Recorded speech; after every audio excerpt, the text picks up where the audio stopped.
Good evening. My name is Katrina Laskowsky, and I'm a registered respiratory therapist. Today, I want to talk to you about a very personal subject, and that is smoking. I've never been a smoker. I've never even tried, but yet smoking still has been a part of my life for as long as I can remember, and especially more recently now because it's part of my job. A lot of people ask me what respiratory therapists do, and basically in a nutshell, I help people breathe. They come to me and with asthma, COPD, and they can't breathe, and that's what I do. So kind of digging into what it is I get to do every day, one of the most important parts of my job is education. And educating my patients and their families about diseases, smoking cessation, just different things like that. And one of the topics that is brought up most often, which is a very undereducated topic, is smoking. So before we dig into my presentation, I had mentioned that it has affected my life. And I want to share a story with you. So I knew this gentleman. I've known him for a long time, and he has always been a lifelong smoker. He's been smoking since, I think he told me, the age of 12, which is unheard of. That's a long time. And that was the norm back then. He was able to smoke at work. His wife smoked. That was his everyday thing. And so I remember we were sitting talking one day, and he told me that, every day was little things were starting to get difficult for him. And I noticed that. I noticed when he would talk to me, he would get short-winded. When he would eat, when he would tie his shoe, even little things like that, he would be affected by. And as time went on, he was smoking up to 2 to 3 packs per day, and I could start to see the effects. This was about when he was in his 70s. He was in and out of the hospital every other week, and I remember in between hospital admissions, we sat down and we were having a meal together, and we were just talking, and he started to get emotional. And he grabbed my hand, and it seemed like he tried so hard to get these words out, but it was so difficult for him to talk. And this was because of his COPD. And he told me that, he has no intention of quitting smoking. But he did tell me that, and I remember this very distinctly, he does have one regret, and that was that he wished he had never picked up a cigarette ever, because it changed his life, and he became a victim. His whole life was revolved around smoking, and it basically, it ended up taking his life. He died 2 weeks later from, he ended up getting pneumonia, but, just a lot of lung-related issues that he was having. And that stuck with me. And it was like burned in my memory, that conversation and just watching the struggle. And I remember this was before I was a respiratory therapist, before I knew what COPD was. And this gentleman, he was my grandfather, and he was a big part of my life. And smoking took him away from me. And so it not only changed his life, but it changed mine and my family's as well. So I told myself that I wanted to make a difference. And I have. I became a respiratory therapist, and it is my job. And I'm very passionate about it, to educate my patients so that no one has to go through what my family went through and what my grandfather went through. So with that been said, I want to kind of dig into, you know, what is smoking? I mean, how can something so tiny, you know, this little thing, how can it be so harmful? How did this little thing change my grandfather's life and ours? You know, I want to kind of get into the contents. We're gonna kind of start with the basics, and that is what makes up a cigarette. What is it that's in here that is so harmful? So I want to kind of show you some of the ingredients that make up a single cigarette. And some of these include like carbon monoxide, like that found in car exhaust fumes. Or there's also acetone, like that found in nail polish remover, that potent smell that we smell that is made up in cigarettes as well. There's also arsenic, which we know very well is a poison, like that found in rat poison. This is a very key ingredient in cigarettes. Then there's formaldehyde, which morticians use to embalm the deceased. And well, there's cadmium as well, you know, found in battery acid.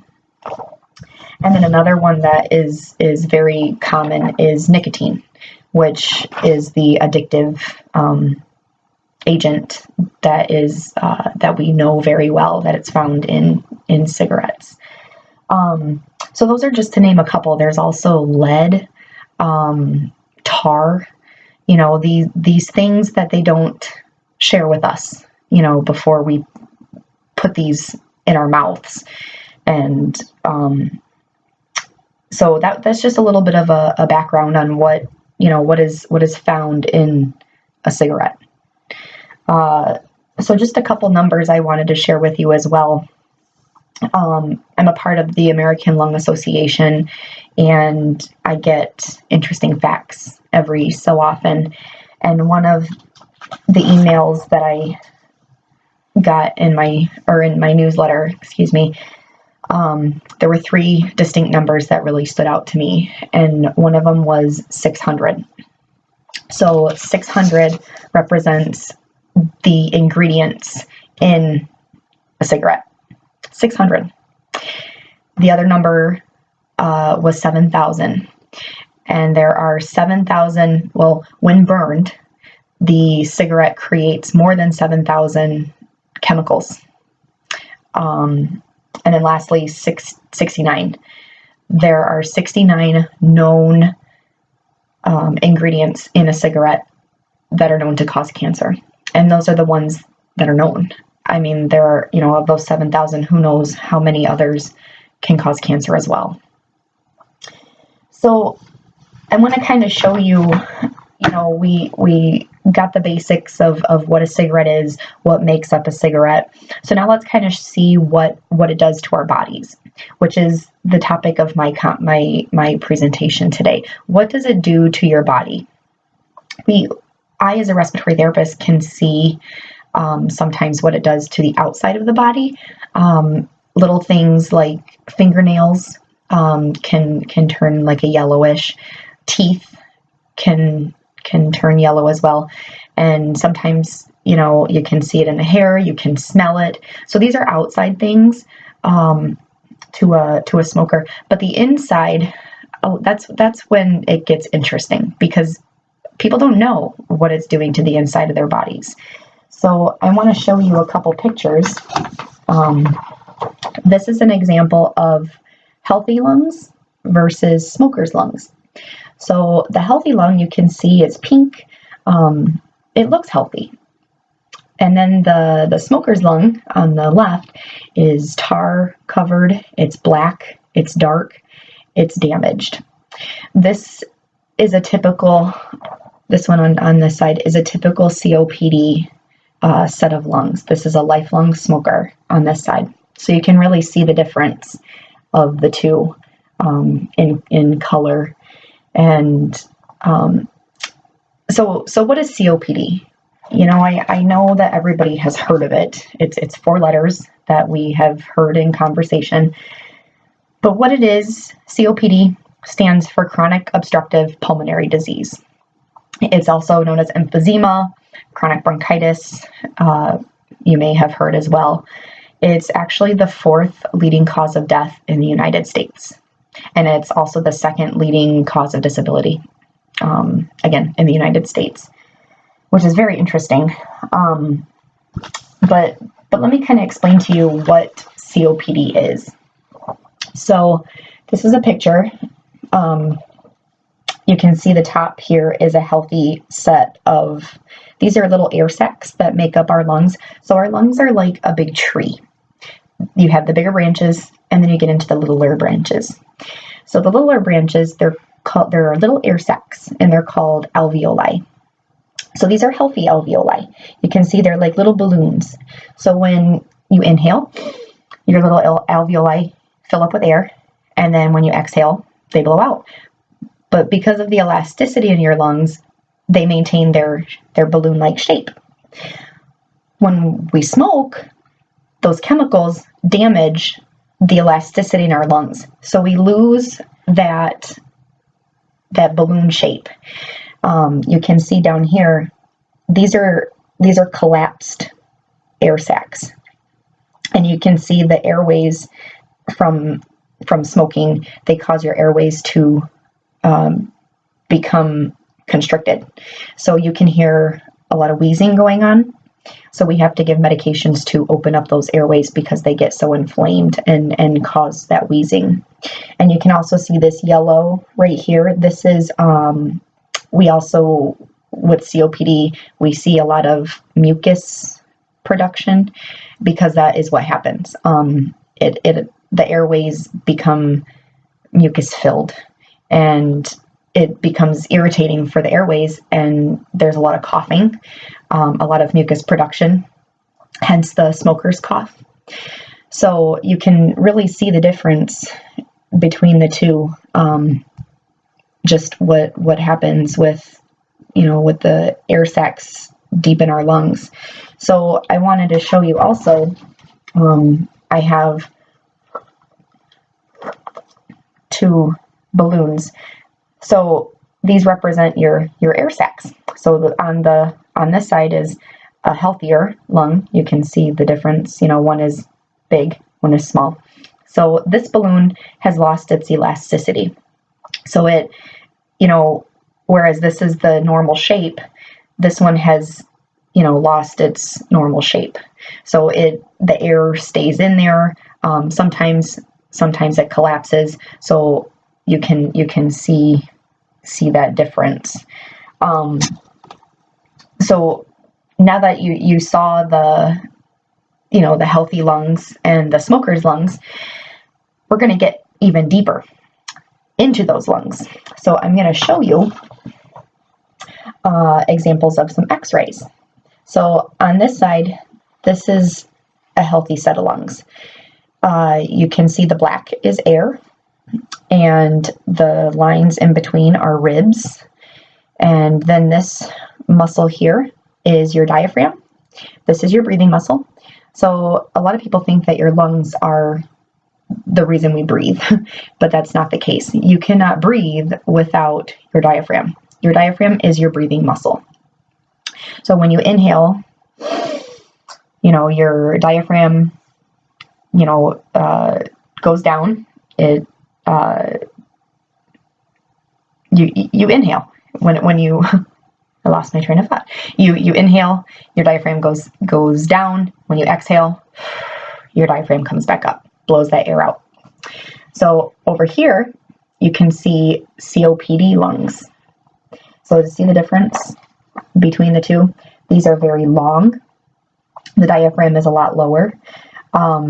This is a typical COPD x-ray.